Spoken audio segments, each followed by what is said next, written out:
நீங்கள் சொல்கிற மாதிரி ஒரு வேலைவாய்ப்பாக இருக்கட்டும், ஒரு குப்பை கடமாக இருக்கட்டும், குளிக்கிற அறையாக இருக்கட்டும், இதெல்லாம் வந்து ஒரு அத்தியாவசியான ஒரு தேவைகள். இதெல்லாம் வந்து ஒரு 20 வருஷமாக பின்தங்கி போயிருக்கு. நீங்களும் நம்பி நம்பி நம்ம டிஎம்கேக்கு ஓட்டு போட்டிருக்கீங்க.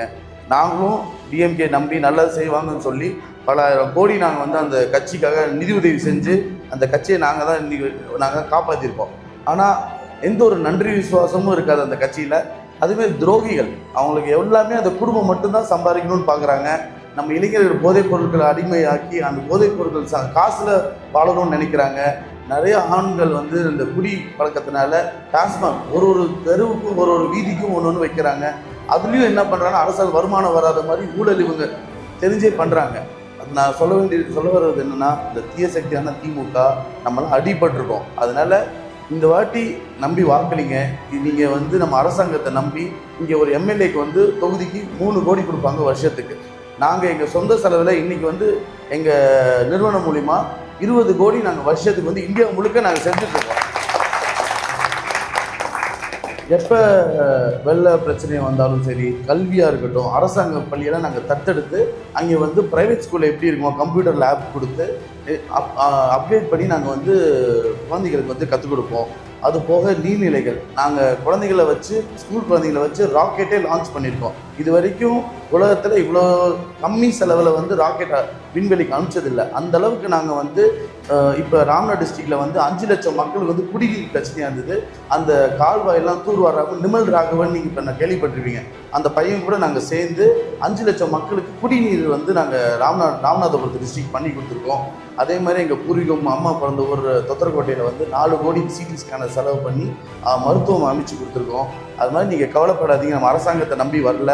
அரசாங்கத்தோட பணத்தையும் நம்ம எடுத்துட்டாலும் அது மூலிமா நம்ம மக்கள் செஞ்சாலும் அது போய் எங்கள் சொந்த செலவுலையும் நாங்கள் சேர விரும்புகிறோம். ஏன்னா இந்த தேசக்தி திமுக மாதிரி ஆளுங்களுக்கு நாங்கள் வந்து போய் நாங்கள் 500 கோடி நிதி உதவி வந்து திமுக செஞ்சுருக்கோம்.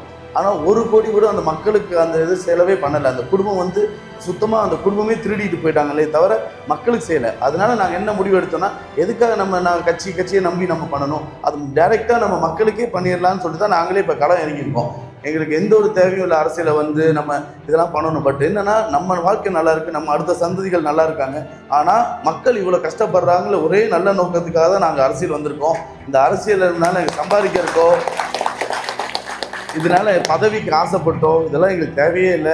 எங்களுக்கு இருக்கிற பதவியோ இருக்கட்டும், நாங்கள் பார்க்காத முதலமைச்சர்கள் இல்லை, நாங்கள் பார்க்காத பிரதமர்கள் இல்லை, உலக நாடுகள் இருக்கிற ராஜாக்கள் முதற்கொண்டு எங்களுக்கு நல்ல நண்பர்கள் தான். பட் இருந்தாலும் எங்களுக்கு வந்து மக்கள், நம்ம தமிழ் மக்கள், நம்ம ராஜாக்கள்லாம் சேர சோழர் பாண்டியர் பல்லவர்லாம் பார்த்திங்கன்னா அவ்வளோ வருஷத்துக்கு முன்னாடி உலகத்தில் இன்றைக்கி வரைக்கும் கல்லணை, நம்ம கரிகால சோழன் அவர் கட்டின கல்லணை இன்றைக்கி வரைக்கும் வந்து நிரந்தரமாக நின்றுட்டு இருக்கு. இன்றைக்கி கட்டின கோயில்கள், உலகத்தில் வந்து இட்டாலியில் கட்டின அந்த ஒரு கட்டடமே இன்றைக்கி சாஞ்சு போயிடுச்சு. நம்ம 2000 வருடத்துக்கு முன்னாடி கட்டின நம்ம பெருமுடையார் கோயில் வந்து இன்றைக்கி கூட அவ்வளோ கம்பீரமாக நின்றுட்டுருக்கோம்.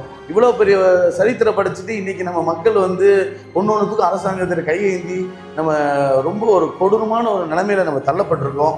இதெல்லாம் ஒழிச்சிட்டு ஒரு அதிமுக ரெட்டலை ஆட்சி வரணும். கண்டிப்பாக லீமோரோஸ் மாட்டிற்கு நீங்கள் வாக்களிங்க. பட்டன் வந்து 3 இதை நீங்கள் வாக்களித்து ஜெயலலிதா அம்மையார் வந்து மக்களுக்காக எவ்வளோ அந்த அம்மா நடிச்சுட்டு அப்படியே போயிருந்துக்கலாம். எவ்வளோ தொல்லைகள் கொடுத்தாங்க. சட்டசபையில் வந்து புடவை பிடிச்சிருந்தாங்க. அவங்கள வந்து கொல்லணும்னு சொல்லிட்டு வண்டி வச்சு இடித்து அவங்கள கொல்றதுக்கெலாம் ட்ரை பண்ணாங்க. அப்படிலாம் மீறி ஒரு பெண் வந்து இவ்வளோ தூரம் வந்து பயணிச்சுட்டு வந்திருக்காங்க. அதே மாதிரி எங்கள் அம்மாவும் இவ்வளோ தூரம் கஷ்டப்பட்டு வந்திருக்காங்க. நீங்கள் நின்று கண்டிப்பாக இந்த வாட்டி ஒரு வாட்டி மாற்றி வாக்களிங்க. கண்டிப்பாக உங்களுக்கு அனைத்து வசதிகளும் ஒன்று நம்ம சொல்கிறது எல்லாமே ஒன்று வந்து நம்ம செஞ்சு கொடுப்போம். வீடுன்னு சொல்லிட்டீங்க. சென்ட்ரல் கவர்மெண்ட்டில் வந்து வீடுக்கு வந்து பிரைம் மினிஸ்டர் ஸ்கீம்லேயே இருக்குது. நம்ம சைட்லேருந்து ஒரு 1.5 லட்சமாக கொடுத்தோம்னா ஸ்டேட் கவர்மெண்ட்டோட அமௌண்ட் கொடுக்கணும். சென்ட்ரல் கவர்மெண்ட் கொடுத்து ஒரு 7 லட்சம் வரைக்கும் நம்ம வந்து சப்சிடி இருக்குது. ஆனால் இந்த திமுக வந்து பிஜேபிக்கு பேர் போயிடும், பிரைம் மினிஸ்டருக்கு வந்து பேர் போயிடும்னு சொல்லிட்டு அதை மறைச்சிட்டு இதை வந்து வெளியில் வந்து விடமாட்டுறாங்க. இந்த மாதிரி ஸ்கீம்ஸ்லாம் இப்போ இந்த நம்ம கூட்டணி கட்சியில் இருக்கிறனால இதெல்லாம் எல்லா ஸ்கீம்ஸும் நம்ம எடுத்துகிட்டு வருவோம். எடுத்துகிட்டு வந்து கண்டிப்பாக உங்களோட வாழ்வாதாரம் மாறும். இளைஞருக்கு நல்ல வேலை வாய்ப்பு, அதேமாதிரி கபடி இந்த மாதிரி விளையாட்டு கூடங்களும் கட்டி இளைஞர்களை திசை திருப்பணும். அவங்களுக்கு நல்ல ஒரு வழிகாட்டியாக இருக்கணும். அதை விட்டுட்டு நல்ல இண்டஸ்ட்ரீஸ் வரணும், ஃபேக்ட்ரிஸ் வரணும், நல்ல ஒரு ஐடி பார்க்லாம் வந்தால் தான் இந்த இடம் நல்லா மாறும். கண்டிப்பாக நம்ம விவசாயத்துக்கு குடோன் கேட்டிருக்காங்க. குடோன்லாம் நாங்கள் பிளான் பண்ணுறோம். ஏன்னா மலையில் வச்சு நெல்லுலாம் வீணாக போகுது. இது எல்லாத்துக்கும் நாங்கள் வழி பண்ணி கொடுக்குறோம். நம்பி வாக்களிங்க. இந்த வாட்டி கண்டிப்பாக மாபெரும் வெற்றி பெற வேண்டும். அதுதான் என்னோட ஒரே கோரிக்கை. ஆமாம். அதே மாதிரி நாங்கள் சுய உதவி குழுவுக்கு நாங்கள் ஹெல்ப் பண்ணிகிட்ருக்கோம். இந்த மாதிரி நாங்கள் இப்போ அடுத்தது நீங்கள் சுய உதவி குழுலாம் மகளிர்லாம் இருந்தீங்கன்னா உங்களுக்கு ப்ரைவேட்டே தையல் மிஷினாக இருக்கட்டும், அது போக சின்ன சின்ன தொழிலெல்லாம் இட்லி கடை வைக்கணும், இல்லை ஏதாவது சின்னதாக நீங்கள் ஏதாவது தொழிலெலாம் பண்ணணும், மீன் வாங்கி விற்கணும், இல்லை காய்கறி ஏதாவது இந்த மாதிரி பண்ணுறதுக்குலாம் நாங்கள் உதவுவோம். அது நீங்கள் என்னங்கிறத கோரிக்கை ஒன்று ஒன்றா வச்சோம்னா எலெக்ஷனுக்கு அப்புறம் நாங்கள் இங்கேயே பெர்மனெண்ட்டாக எல்லா முக்கியமான ஒரு பூத் லெவலில் ஒரு ஆஃபீஸ் போட்டு அங்கங்கே குறைகள் கேட்டு அந்தந்த ஏரியாவுக்கு ஏற்ற மாதிரி நாங்கள் குறைகளை தீர்த்து வைப்போம். நீங்கள் நம்பி வாக்களிங்க. நீங்கள் நல்லா நான் எங்கள் அம்மாவுக்காக நான் பேசி வாக்குறுதி கொடுக்குறேன். கண்டிப்பாக அவங்க வந்தோடனே செய்வாங்க. ஏன்னா எங்கள் அம்மாவும் ஒரு இயல்பாக ஒரு விவசாய குடும்பத்துலேருந்து தான் வந்தோம். நாங்களும் ஒரு ரொம்ப கஷ்டப்பட்டு தான் குடும்பத்துலேருந்து வந்திருக்கோம். ஸோ நீங்கள் நம்பி வாக்களிங்க. கண்டிப்பாக என்னோட முடிஞ்ச நல்ல விஷயங்கள் நம்ம இந்த மக்களுக்காக நான் செய்வேன். நன்றி, வணக்கம், தேங்க்யூ.